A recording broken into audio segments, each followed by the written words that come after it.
Hey guys, welcome back to Whoscussion. Part A was half good, half bad, and that is a net positive for the show. So we have got. It wasn't all. Yeah. I mean, there were some bits. Oh yeah. So we've got the Satanic Mill featuring the Eighth Doctor, Liv Chenka, Helen Sinclair, and the 11.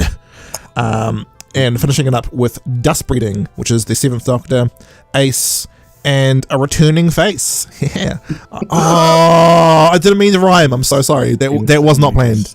He was certainly dressed for the occasion. Dressed for the occasion. All right. So the Satanic Mill, the late Crow takes us away. The late Floyd takes us away. Yeah, the late Crow. Takes us away. If being any form of Floyd would just be that made me very happy. Even more perfect. But no. Let's continue.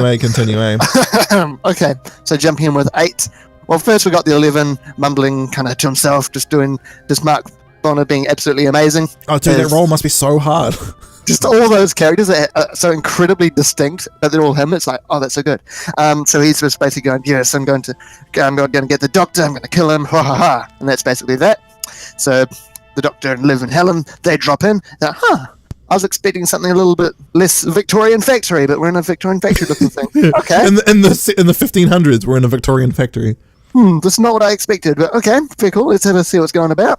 So they do that. There seem to be some sort of there's a whole bunch of workers going on. They're like, okay. And there's a whole bunch of like monkey-like people doing some, not monkey as in monk. Monkish. Monkish. Yeah, yes, not the ape type monkeys. Yes.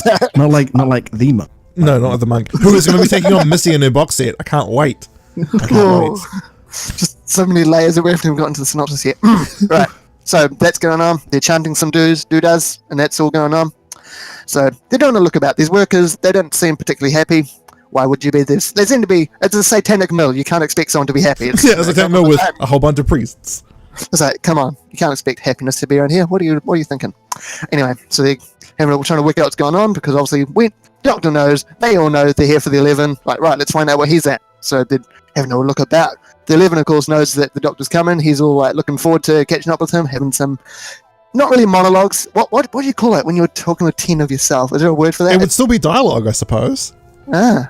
True. Having a dialogue with himself. You're still talking to yourself. I mean, talking with yourself. It is still dialogue, I guess. But it's I suppose it is a monologue. It's like in a dialogue. That's weird. In a dialogue. Man, Time Lords, you guys need to sort out your like psychoses, man.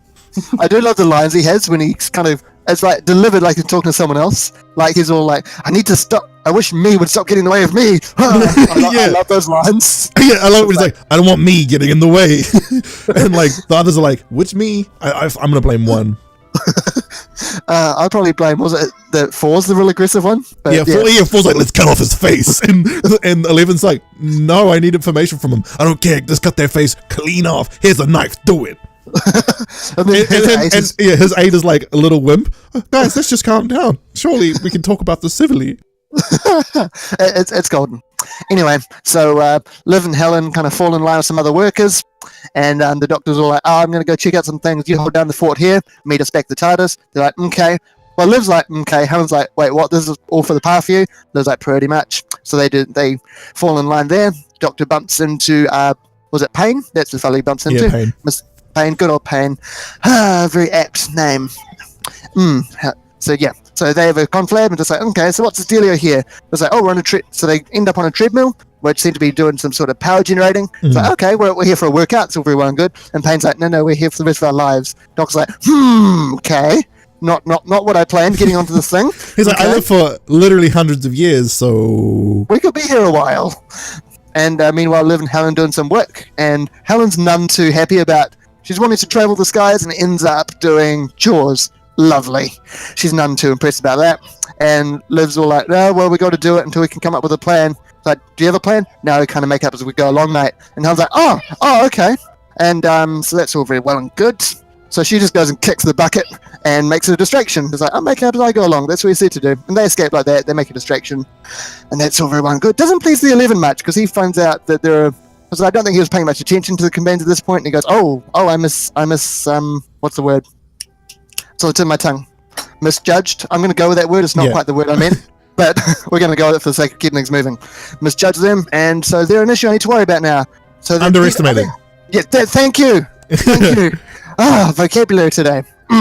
And they've got some droid things that are kind of trying to look after the place, keep things running. And so they're on the sort of lookout for Liv and Helen now. Meanwhile, Payne and the Doctor are just wandering about, and the Doctor's like, okay, so what do you guys do for food, sleep, rest, all that things? And Payne's like, I have no idea what you're on about. Like, but surely you must like sleep. No, I love this line. There's like, but surely you weren't born yesterday. No, I wasn't born yesterday. What did you take me for, Doctor? I was born today. Duh.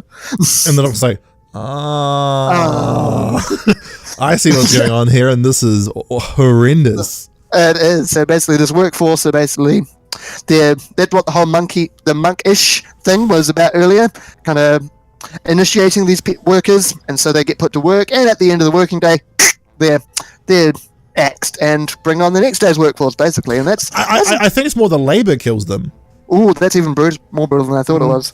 Whee. Yeah, that and they did say something about them like going into a dark tunnel at the end, and then just lights go out and they're dead. Yeah.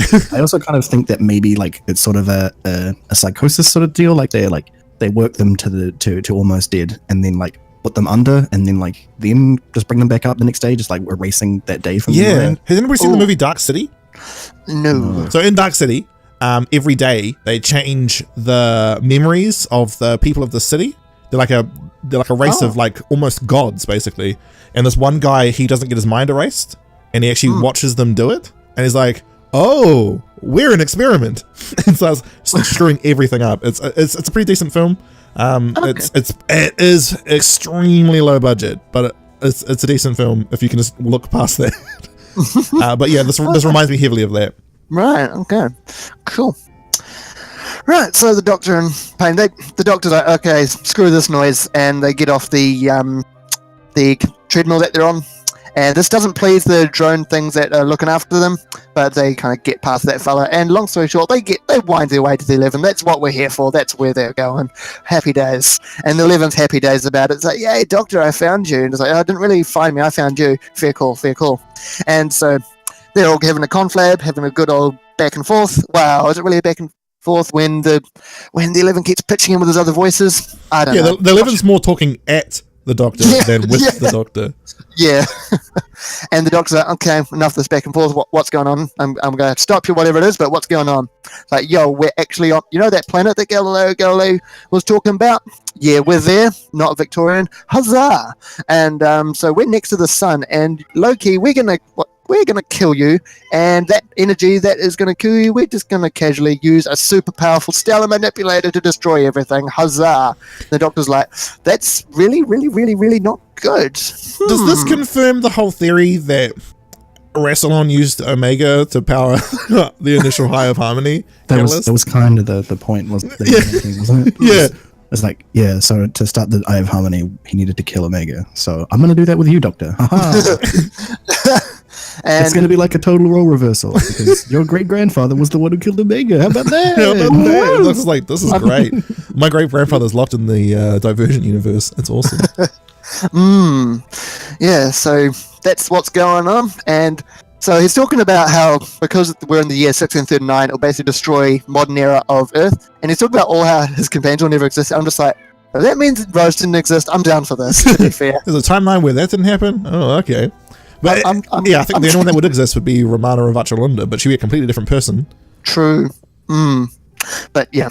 Anyway, so obviously we can't let that happen. But unfortunately, Eleven's got the upper hand at this point, or so we think. So it's like, so Doctor's strapped into this thing, and he's raised up to a platform by which he'll be exposed to the sun. Meanwhile, just a callback to the first episode of this box set, Cardinal Padrack. So in a callback to the first story in this box set, Cardinal Padrack is made aware through the Matrix projections that all this is going down. And he's also a bit concerned. My favorite is when he goes like, Earth's sun shouldn't be doing that. So they're like, yes, it shouldn't. That's literally about all that happens. He's just a bit concerned. And then Galileo Galilei, we cut back to him, and his assistant's like, yo, I know you're blind, but the sun's like extraordinarily bright, like it hurts even when your eyes are closed. And Galileo's like, Doctor, what are you doing? And so back up to the Doctor. He's chilling out, about to be exposed to the sun, and he has my favorite line, because he's all like, I wish I had some sunglasses right now. It's like, should have dressed for the occasion. And so, yeah, Meanwhile, Liv and Helen are having a rough time. They're getting back to the TARDIS, and they decided, this workforce ain't having a good time of things. Let's start a revolution with them. Let's see how that goes. So they do that, and revolution itself goes well, but kind of got themselves in a bit of a tricky situation, creating a bit of havoc, all par for the course, I guess. Yeah, I just wanted to interject here, though, that it was Helen's idea, because Liv was like, let's just go and save the Doctor with the TARDIS, and Helen's like, we need to save everybody. And Hell yeah, Helen. And it was interesting, too, because, like, Liv seems real disconnected. She does. Yeah. So, sorry, continue. You're right. That is an interesting interjection. Very, very true. But so that's all going on. Things seem to be going all according to the 11's plan. But unfortunately... Oh, sorry, I need to backtrack a moment here. So earlier, but when the whole back and forth and all that jazz, before Doctor was strapped to the thing, Payne was given some pain to play with his name there. But the Doctor's all like, yo, sonic screwdriver got tossed over there, take that to Liv. So he did that. And that's all very well good. So Payne does that. He manages to get to Liv and Helen. And meanwhile, Liv and Helen, they've copped the worst of it. They've been caught by some droids. And the 11's all like, let's actually dissect Helen. And I'll be honest, listen to it, I actually fully expected that to go down. Cause I was like, oh, well, Helen's dead. It was nice knowing you. Wow. Just kind of... Like this set is called With Liv and Helen, and she's only in like 2 stories. Yeah. I think that kind of what you're talking about was stakes. Like with Big Finish, there are stakes. When they say someone's actually going to get hurt, you're like, well, I hope that person's not in for a good time. You fully expect it to happen. Luckily, it doesn't. I mean, it gets close to, but luckily Payne comes in and saves them. It's like, I've met with your doctor. He's not in a good time at the moment, but he said to give you to this. And they're like, right, cool noise. Let's tally-ho to the TARDIS. Well, hey, they do that.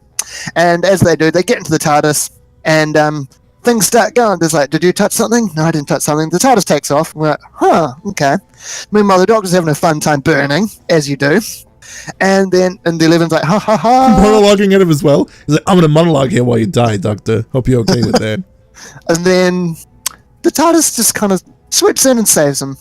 And the 11's like, damn it. Okay. So what the Doctor did is he programmed, I mean, I feel so happy because the last few finales that the Doctor's had, he's not come out very well at all. So I he just keeps like losing people as well. It's like, so I like that there's a first finale of a box set in a while that he's like, yay, Doctor, you won. Huzzah. I'm happy about this. So he programmed this hot screwdriver with the TARDIS. He's like, if I lose you, come find me. And so that was good. I'm happy with that. And Liv's like, what about the 11? We're going to have to wait for the next box set to find out about that one, Liv. I'm really glad you asked, Liv. But considering BBC isn't going to swipe our narrative away from us, he probably will be in the next one. Probably. Unlike the time controller, who was like, I'm clearly setting up the time war. Oh, no, I'm not anymore. That's not what I'm doing anymore. But luckily, I still managed to have an amazing finale. Big Finisher, amazing. But anyway, yeah, and that's... So yeah, we kind of end up with that. Everyone seems to be pretty happy, and we need to wait for the next box set to find out what happened to the 11. Yes, we do. Oh yeah. I'm hoping like he just gets more and more and more crazy.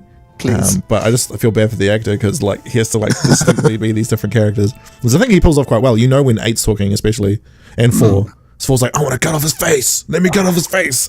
And 1's real old. Oh, no. Well, we need to think this through, boys. But I'm going to grab Harris Kelly's thoughts and then come back for yours, Late Crow. Harris Kelly, your thoughts on the Satanic Mill? It was a good time. I really did enjoy it. It was there's something about the Orson Welles feel of the mill stuff with the like 1964. Is it the 1984? Oh, the George Orwell. 1984. Yeah, that's the one. Yeah, that vibe that was coming out of that, I really like that.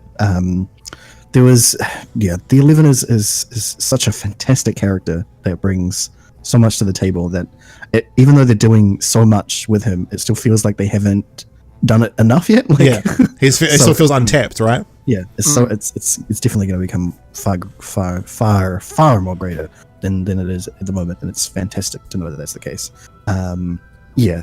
Helen's edition is fantastic. She's fantastic. The fact that Liv just sort of seems like checked out at this point is really interesting. But she's really seen some stuff, so she's it's kind of fair for her character. It really shows that she has actually changed a lot from where she was before. Because the first instance of hearing her in the 8 box of stuff, she's still like, you're the bad guy. she thinks that people are, but she thinks that Eight's the bad guy, but she also like she had the way that she feels about saving people and stuff. She would risk her life for all of it, all that sort of stuff. And now she's just like, whatever, we're out of here. Like, Yeah. she's willing to accept death of others at times, but like sometimes a little too readily.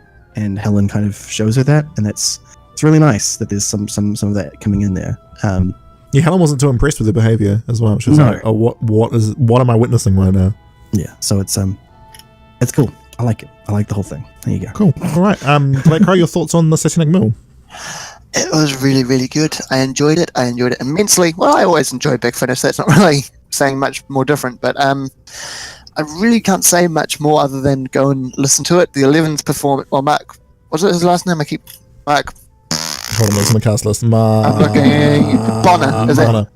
Bonner, his performance. And didn't you say he does them in one take? Yeah, he does them all in one take. That's actually Yeah. incredible. Oh, well, I was listening to behind the scenes. Well, it's like, yeah, we don't know how he does it. It's kind of actually more frightening than the character. Yeah, that is actually Yeah. just a little bit. It's like, well, calm down. Stop showing off. Yeah. Stop reiterating how good the British are at performance arts. Just calm Pretty down. much.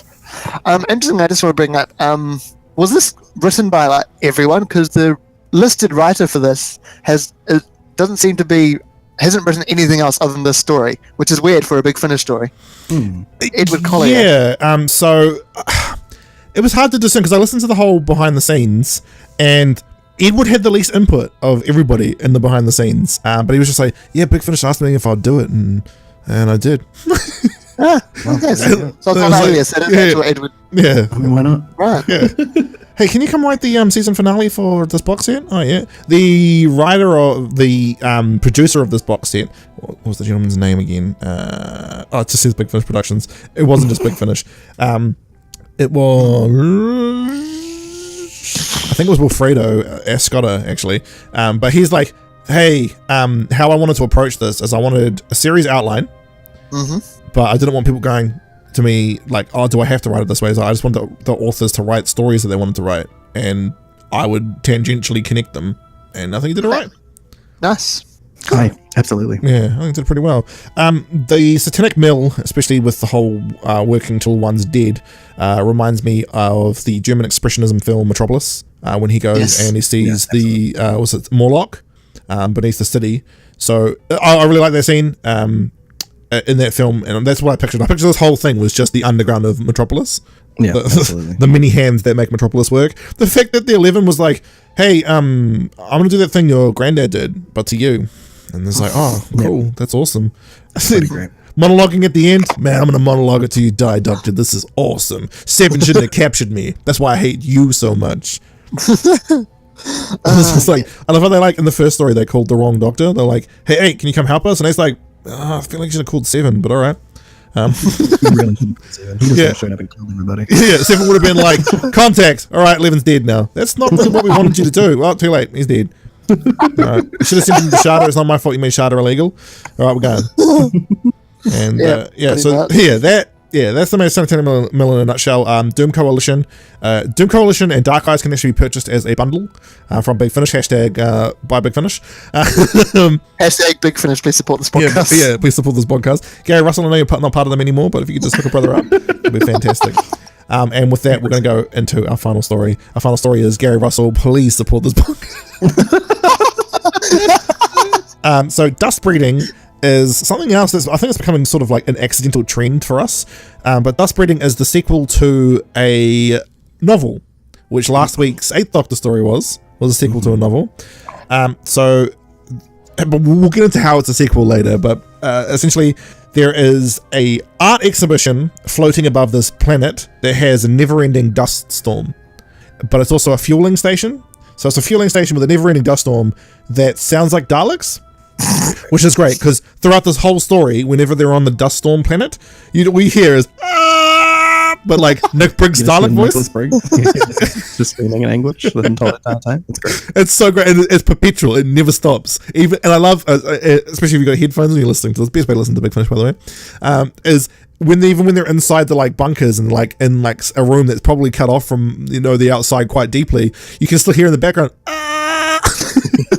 And it's so great. It doesn't get grating somehow. I don't know how that's the case, but like you always know that in the background there's the Daleks screaming, and maybe a Dalek, maybe a collection of Daleks, a Dalek consciousness, whatever it is, their voices carried in the wind perpetually. So as it's a Seventh Doctor story, obviously stuff is most certainly going down. But the Doctor's like, "Hey Ace," and Ace is like, "Yeah, Professor," and then I want to go save another piece of art. He said, "Oh, which one this time?" And Ace has a go at him for saving pieces of art just as they're about to get destroyed. And she's like, "You should return them." He's like, No. Timeline and all that. They were destroyed. I highly doubt those paintings being destroyed at fixed points in time. He could totally return them, but he doesn't. He was like, "Yeah, I want to go save the screen by Edvard Munch." And, or as Ace reads his name, Edvard Munch? No, Ace Monk.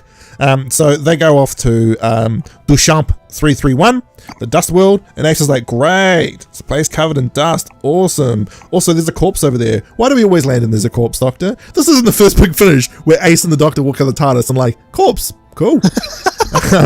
Cool beans. So she's like, "Man, I really had a rough ride with you as my Doctor. So you sure have, kiddo. Got a couple more seasons to go now too." So the Doctor's like, "Man, what's that on the dust? This wind dust stuff sounds like a Dalek scream." And then we cut to Bev, who is from previous Seventh Doctor Big Finish, which was what was the name of it? The Genocide Machine. So Bev's all like, now she's working on this this fueling station on Duchamp 331 with this old guard guy who's great. What was his name? Guthrie. So Guthrie's like, "The Daleks were testing some crazy mechanisms on this planet. It totally backfired, and they're the dust. The Daleks are the dust." And Bev's like, "I think that's not real," which cracks me up, Bev, because you were just on a planet that, get this, the rain was sentient. So you just like casually like, "Oh, no, this isn't the case." It's really, really strange to me. I don't get it. Yeah, she's had a good time. She's been having a good time this whole time. Whenever she runs into 8 and Ace, always a good time. And by always Seven a good time, and oh sorry. As you can tell, I'm still asleep. So 7 and Ace. I was gonna say 7 and 8. Oh my god, this is getting bad. But anyway, 7 and 8. Hell yeah. So Seven's all like, "Ace, I'm gonna go talk to Bev about stuff because I think things are just really, really out of kilter here. I want to have a look at what this sentient dust is all about because I think it's super sentient, and we're gonna investigate this dude's corpse." So they take the dude's corpse into the morgue, and it comes alive, and the Doctor's like, "Well, that's new." And Bev's like, "Should he be alive? I feel like he shouldn't be alive." And the Doctor's like, "Well, according to all the data that we're getting from the computers in this medical bay, his blood's now dust." And then he's all like, "Scream the dust, roar!" And like Super Saiyan Kamehameha's dust through the shielding, blows up the shield. And the Doctor's like, "This is great. I'm having so much fun right now." And by fun, I mean the literal opposite of that. So everything's going down with them. Bev's like, "Oh crap, we need to get out of here, Doctor." And Ace has gone off to see the artist who has the Scream on display. And Ace goes, "Oh, hello, Scream. The Doctor's here." And the Scream goes, "Oh, by the way, I'm actually sentient. And I'm gonna fry your brain now. Have fun." And that's how part 1 ends. This was Ace getting her brain fried. Poor Ace. Yeah, poor Ace. So with the floating art exhibition above the planet, there is a Madame Salvadori, and I liked her. She was just like, she wasn't a good person, but like, I don't know, she had a sort of charm to her, and I loved her like aid. What's aid? Clemp, darling. So I really like that dynamic of like Clemp, her little minion, and her being like having all these millionaires wrapped around her fingers. And she's all like, "Well, hello there, Mr. Sita." And he's like, "Ah, yes. How are my things in cargo doing?" And she's like, "Oh, you're really well." And she wants to know more about Mr. Sita.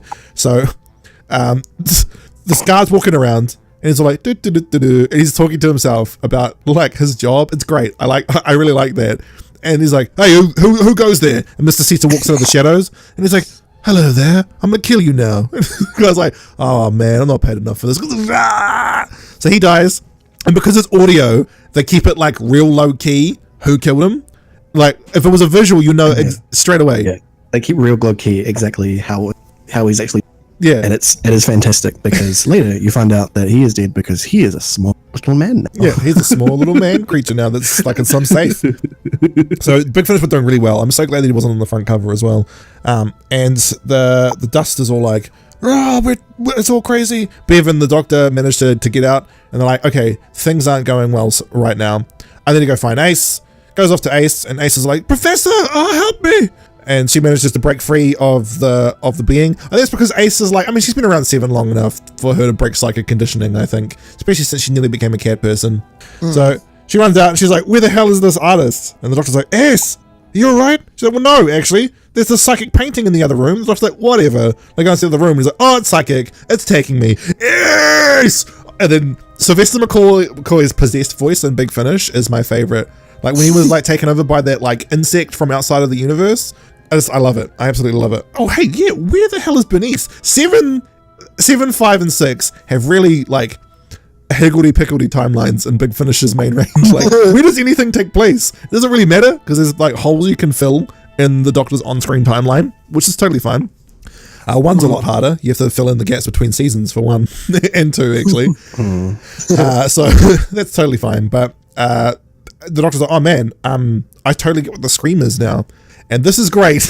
The Scream was Edvard Munch trapping a sentient warp drive in a painting, which actually for me...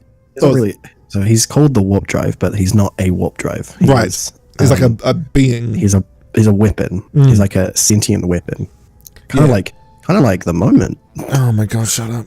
Kind of like what could have been put together with a Silver Nemesis. Yeah, the moment. To make the thing that kills the... That would have been great. Yeah, I really want. I wanted the moment to be the Silver Nemesis so badly because. No, but I mean, like the moment is the Silver Nemesis, the warp core, and the Hand of Omega. Oh, that's so great. Because then it's the warp core in this is fantastic, but he's like limited to being only able to control and destroy things in his immediate vicinity, right? If he got the power up from the Silver Nemesis and Hand of Omega, he could wipe out an entire race. Yeah, probably too. Yeah. So, the Doctor's like, "Hey, I get it now." That's because Edvard Munch actually made multiple versions of this painting, this famous painting, and I'm like, was that a way of him like keeping the warp drive like safe, like out of prying eyes, where he'd have multiple versions of it, and like nobody really knew where the real warp core was? Warp drive rather. So I'm interested if that's what they're trying to play into this, is that the reason Edvard Munch made so many copies of this was to just make it more difficult for people to find the warp drive. I'm glad that I've left it ambiguous, but that would have been really cool if that was the case. And for me, that's headcanon, right? Headcanon, that's Whoscussion canon now. So the Doctor's like, man, what the hell is going on? Crap. Hey, you, artist guy. And Damien Pearson, artist guy's like, I'm crazy, and my benefactor's in that floating thing. It's Madame Salvadori. The Doctor's like, okay, cool. Ace, Bev, I need you to save everybody on Duchamp 331.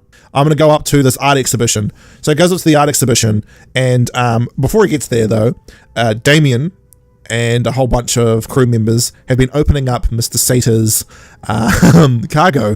And Melvin Salvadori's like, what is it? Is it riches? Is it diamonds? What's in there? And he's like, eggs. It's just eggs. And she's like, are they gold, lidded in diamonds? He's like, no, they're not Fabergé. They're just giant eggs. And then Mr. Cedar turns up and he's like, hey, you nosy Parker. Takes off his mask. And Damien's like, and he's all like, and then just Jeffrey Beavers delivering this line, I am the master, and you will obey me.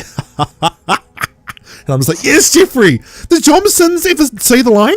No. Has Missy ever said the line? No. No. Oh man, New Who sucks. Holy shit, I hate you, New Who. The one criteria that you have to tick if you're going to have the master at some point in there. It's the line. Although, I am the master. Derek Jacobi says it though. Yeah. Oh my god, oh my god, Derek Jacobi says it. Yes, he does. Oh, when Derek Jacobi says I am the master and you will obey me in bloody the War Master box set. Oh my god, I can't wait for season 2, 3, and 4. Like how like Big Finish were like, I would just do one, and then it made $1 kajillion, and they're like, so let's do 3 more of those. Like, we did not expect this. I was like, how did you not expect that? Like the master we all wanted and didn't get. Like, sorry, Johnson, you're a great performance artist, but man, your master sucks, bro. You suck. You didn't even say the line, and you were just like a dumb, like Elseworld Joker. That's not the master. Yeah. So Damien's like possessed, basically, and then the master's like, Damien, kill Madame Salvadori. And he's like, nah, I don't want to. The master's like, huh, I wasn't expecting that. And he was like, you know what, Damien? I'm going to keep you around, kid. I want to kill you, but I also don't. I got respect for you breaking my bond. But also it means you like your friend, Madame Salvadori, too much. And I don't know if I like that. Oh my God, Madame Salvadori was played by Carolyn John? Yes. Oh my God. Oh my, they just made this episode 1,000,000 times more awesome. Yeah. As he slowly loses. Oh my God, that's so cool. Liz Shaw, that's badass. So anyway, Carolyn John played Madame Salvadori. That's just made the story even more awesome. And the master's like, you know what, kid? I like the cut of your jib. I also hate you. Those two things at the same time are a dangerous condition. Also, those 4 eggs had these things called the krill in it. This is a sequel to a book, yo. And so the krill break out, and they're like, all they do is kill. That's all they do. That's all they ever knew how to do. That's all they ever will do. And so Ace is like, we fought them before in a book. That's right. We made a sequel to a book. What are you going to do about it, Whovians? So the krill are like killing things, and I just imagined like, you know the outbreak at the end of Cabin in the Woods? Where all the horror monsters come out. That's what I imagine, like the krill just like breaking through these doors and like ripping people apart. I was like, yeah, this story's awesome. Considering they're called the krill, I kind of just imagine them being like normal human beings, but their heads are just like the shrimp. Like they've just got like the tentacle bits out of the front of their heads. Oh, like, that's creepy as hell. Yeah. Oh, yuck. Oh, I love it. Oh, that's my new, that's canon. So, you know, I don't care if Ace called them frog face. As far as I'm concerned, that's how they look. Yeah. So, I suppose it sort of still works. Amphibious. That's why they call them krill, because they're kind of fishy. Yeah, fishy dudes. We're the krill. We kill. It rhymes. Also, you're dead now. And the Ace and Bev have saved all the people in, they saved as many people as they could from Duchamp 331. And they're like, okay, cool. We're going to go up to the place now and go save the doctor. And they turn up, and Ace walks out, and Bev walks out and is like, there are pieces of body everywhere. I'm having such a great time with you guys. Thank you. First I lose my husband/boyfriend, and now I'm here with you. Sentient dust, sentient water. You guys are a great influence on my life. And Bev's like, in case you didn't realize, that was sarcasm. Thanks, Ace. So they're like walking around corpses, and then there's one person still alive, because of course it is, and it's Madame Salvadori. And she's like, please save me. And Ace is like, oh, okay, cool. All right, come join us. And this krill jumps at Madame Salvadori, and Ace is just like, just leave her. And Bev's like, I'm not going to do that. Hey, get away from her. And the krill's like, oh, okay. Oh, runs away. And Ace is like, I really don't get it, because in their book you guys should all read, we couldn't do that. So I don't know what's going on. Anyway, let's go save the doctor. And the doctor's having a battle of the wills with the master. And the master's like, ha ha ha, I'm epic. And the doctor's like, no, you're not. You were Anthony Ainley. And unfortunately, because he passed away, and we probably can't get a really good impersonator, you're the master again. And he's like, yeah, I am. And then the doctor's like, what happened? Oh, the dust ripped my body apart. It's like, oh. The warp core got inside my brain and messed me right up. Yeah. Right up. Yeah, he separated his body from trucking. Sucked. Oh, yeah. Oh, dude, when he mentions that. Yeah, how's Nissa? It's pretty gross how he mentions it that way as well. He's like, yeah, the worthless body from Truck, it was ripped asunder, and then I was turned back into me. And I was like, oh, awesome. Sorry about your friend. Sorry about your friend's dad. Yeah, sorry about your friend's dad. This is dead. That's sad, man. Like, this is dead. It was shredded apart. That's the end. Man, this is dead, man.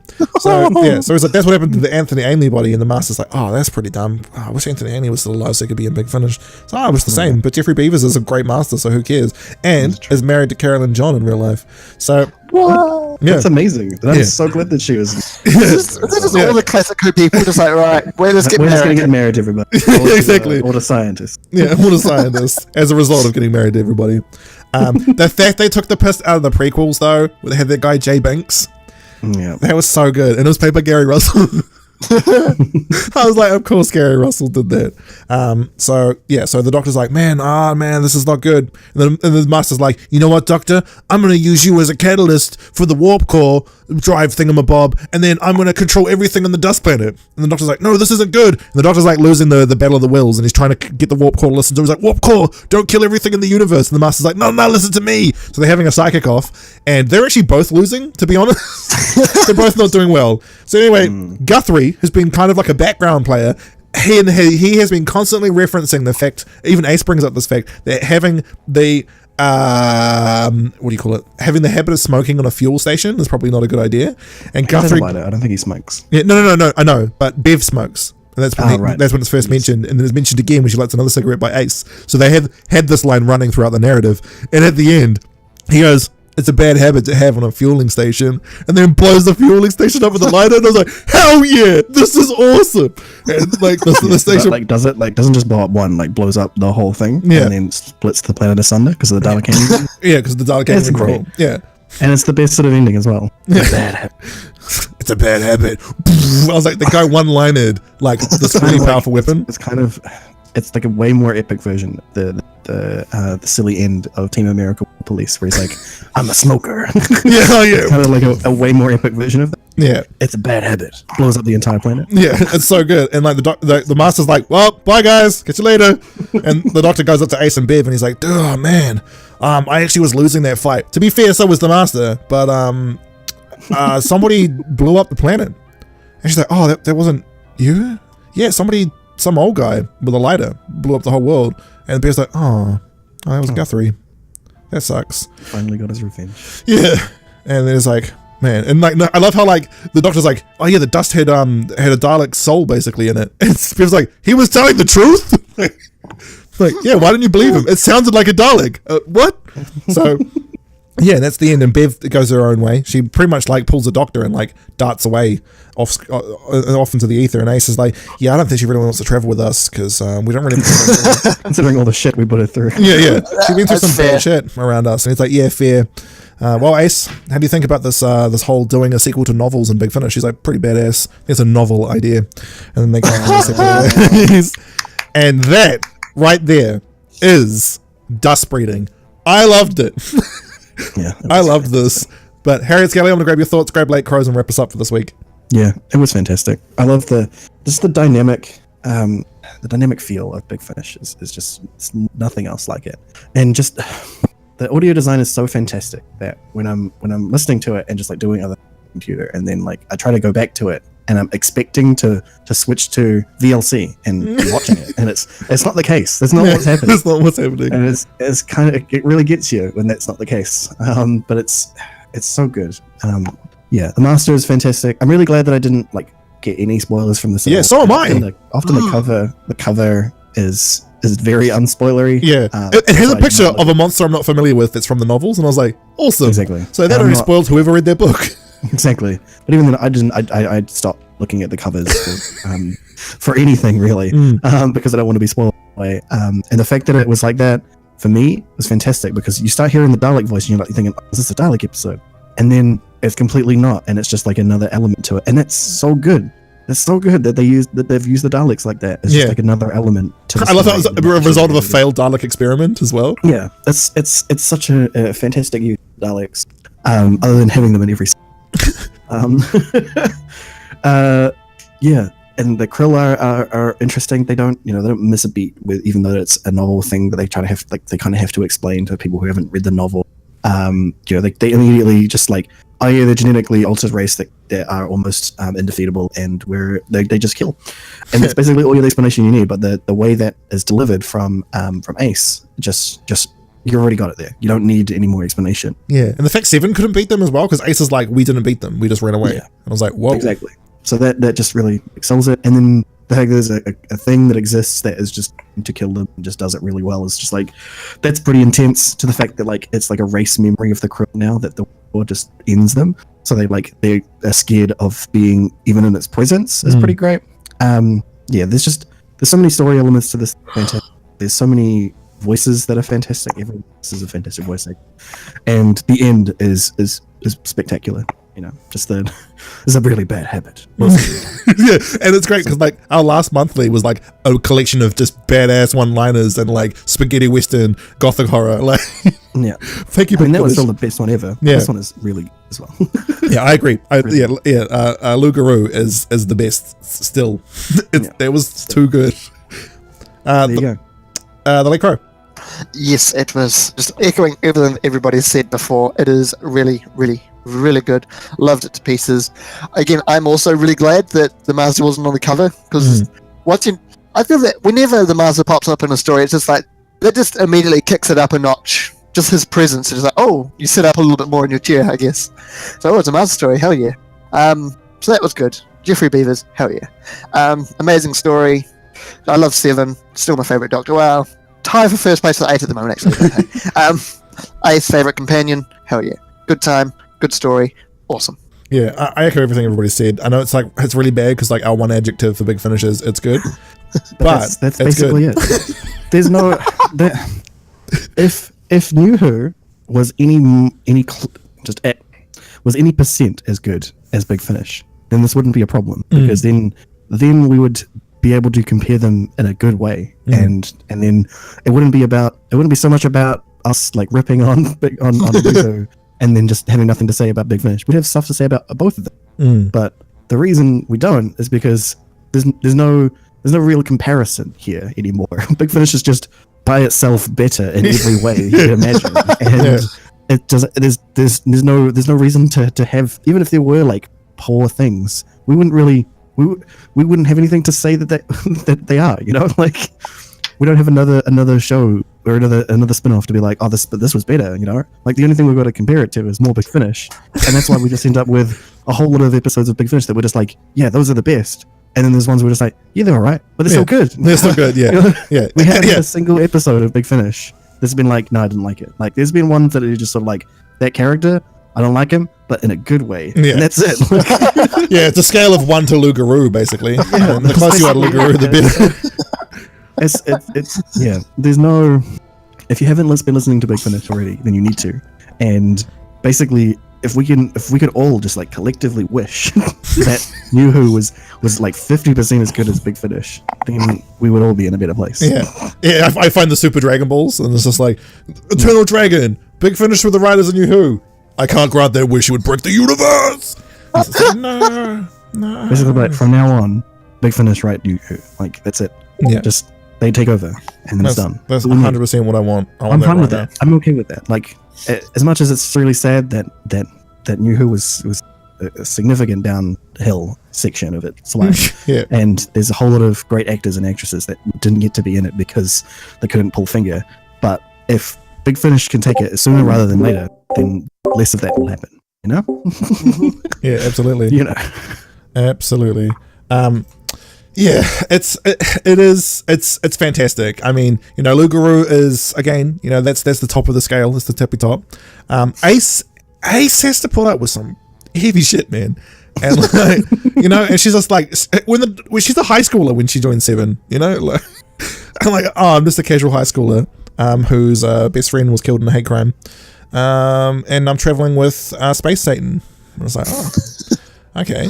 I like that Space Satan and Space Satan's arch Nemesis both couldn't control the warp drive. They're like, oh, no, I gotta stop it from doing stuff. And the Master's like, but I want it to do stuff. The warp core's like, I don't care what either of you want to do. I'm just me, man, doing my own thing. I'm a scary painting now. And it's like, it's fantastic because like these two Time Lords that are like, you know, they're the top of the evolutionary ladder. They can't do anything against this thing. Like the warp core just is. It's like a state of being. It's like a truism of the universe, and it's really interesting. But the fact that like some old guy saying a cool one-liner from an 80s movie is like the reason it died is the icing on the cake. Thank you, Big Finish. I'm really looking forward to next week because we're back to Seven and Evelyn, and I love Seven. You mean Six and Evelyn? Six and Evelyn. Man, I really need to sleep earlier on Fridays. Yeah, you really need to sort your numbers out. Yeah, but 6, 7, 8, 9, 10. Actually, no, 6, 7, 8. So 6, 7, 8, 12. Yeah. We've got next week. We've got a story, Blood Tide. And poor Evelyn's in a story called Blood Tide. I hope she doesn't have to see Bone Evelyn at some point. It's gonna be Blood Evelyn. Yeah, Blood Evelyn. It used to be Evelyn's blood. Yeah, so Big Finish is just knocking it out of the park. They can do stuff that obviously TV Who couldn't get away with. But in saying that, I think how the woman who fell to Earth handled cutaways. Yeah, they could be exactly the same thing. You know? There's no, obviously they'd never be able to be as visceral as JNT. As JNT. Yeah. But yeah, there's no reason why they couldn't find something just not showing it on screen, basically. That's the simple fact of the matter. Yeah, like they cut in half tourists that Evelyn found. Exactly. You just have some blood on the walls and that's it. Yeah. Done. Absolutely. Yeah, guys, this is one of the first 50 monthly ranges, which again you can listen for free on Spotify if you're wanting to listen through ads, which hopefully they've cleverly placed between the parts. Or if you're Spotify Premium, you can listen to straight through. I thoroughly suggest the monthly range and Lugaroo, of course, but Dust Breeding was really good. But Lugaroo. Lugaroo. Especially if you like old movies. Yeah, if you like old movies, Lugaroo is epic. and in the true sense of the word, not the Ubisoft sense of the word, the actual true sense of the word. And we'll catch you guys next week. Harry Skelly won't, though. No, I won't. Aw. We're going to miss you, my living skeleton.